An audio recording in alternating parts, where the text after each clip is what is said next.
Bonsoir. On a tendance à croire que le marché est limité géographiquement. Aujourd'hui, on va vous expliquer, bien sûr après avoir défini le marché d'une manière très simpliste, les différents types du marché, comment réguler ce marché et quelles sont les limites de la régulation par le prix. A tout de suite. Le marché est un lieu de rencontre physique ou immatériel entre une offre et une demande. Dans la théorie néoclassique, la formation d'un prix de marché qui assure l'équilibre entre l'offre et la demande est le résultat de cette rencontre. La loi de l'offre et de la demande, c'est un mécanisme d'ajustement automatique des prix dans une économie de la concurrence pure et parfaite. La demande est représentée par une courbe décroissante. Les acheteurs rationnels achèteront davantage de biens si les prix baissent. Oui, il y a des exceptions. Lorsque le prix augmente, la demande continue d'augmenter. Dans le cas de produits de première nécessité, des produits de snobisme ou bien l'effet de mode, et en cas d'achat par anticipation d'une hausse future des prix.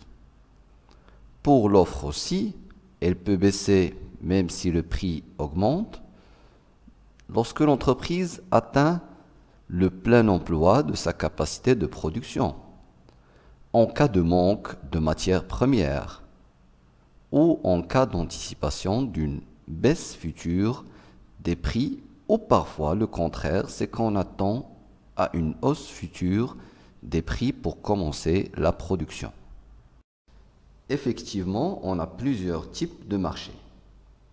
Le marché selon la nature des biens et services, l'objet d'échange. Le marché selon l'étendue géographique et le marché selon le régime. Premièrement, le marché selon la nature d'échange. On distingue le marché des biens et services, comme le marché des légumes, le marché d'automobiles, le marché de divers services d'entreprise. Le deuxième marché, c'est le marché de travail, où il y a la rencontre entre offreurs et demandeurs de travail. Troisième marché, c'est le marché des capitaux, dont on trouve le marché monétaire et le marché financier, comme la bourse. Et enfin, le marché de change. C'est un marché d'échange des diverses devises. Le marché selon l'étendue géographique. On a le marché international lorsque les échanges se font à l'échelle internationale. Le marché national lorsque les échanges se limitent au niveau des diverses régions du pays.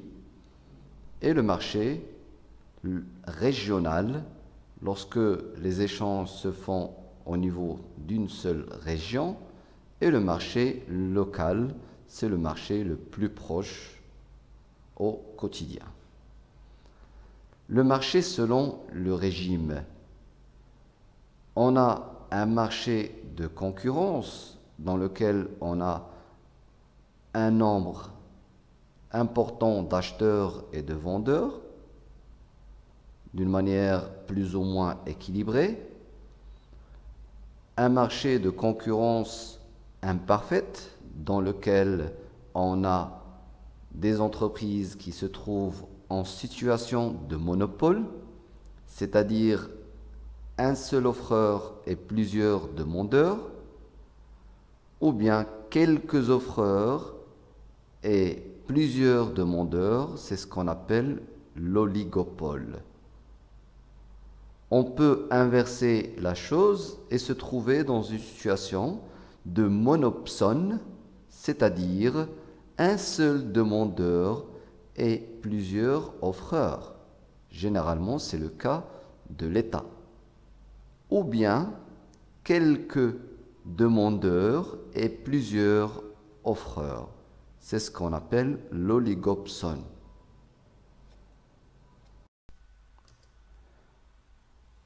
Pour dire que c'est un marché de concurrence pure et parfaite, le marché doit remplir 5 conditions.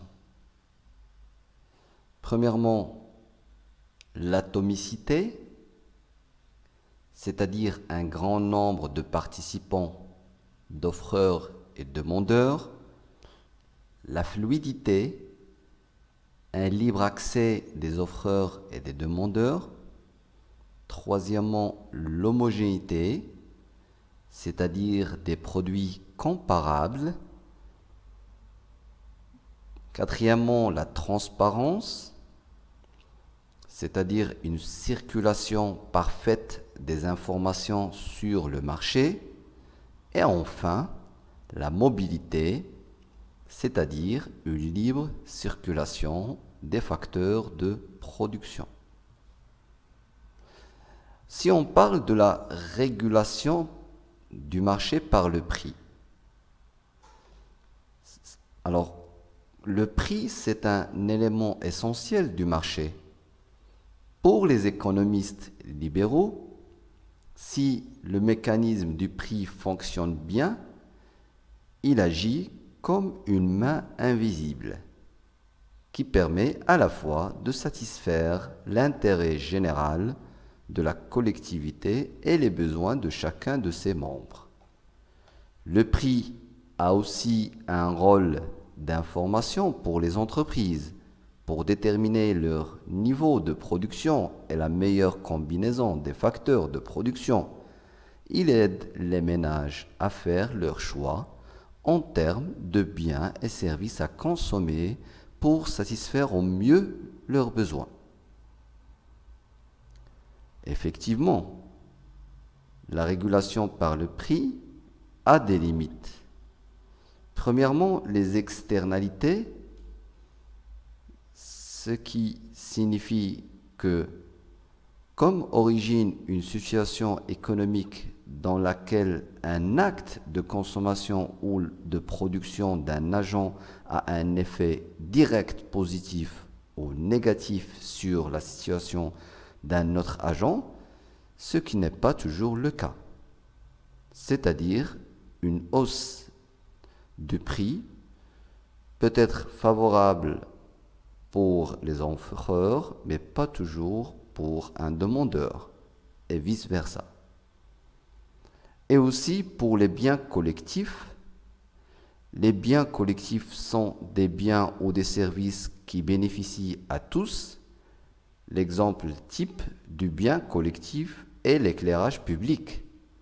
Mais, même si la plupart des gens attribuent une valeur positive au confort et à la sécurité d'une ville bien éclairée, il n'y a pas d'incitation des entreprises privées à investir pour produire ce service. Et comme il est difficile d'établir l'avantage qu'il procure à chaque individu, il est impossible de lui en faire payer le prix. La signalisation routière ou les infrastructures de transport constituent d'autres exemples de biens collectifs. J'espère que la présentation vous a plu. Veuillez nous rejoindre dans la page Facebook et à la prochaine vidéo.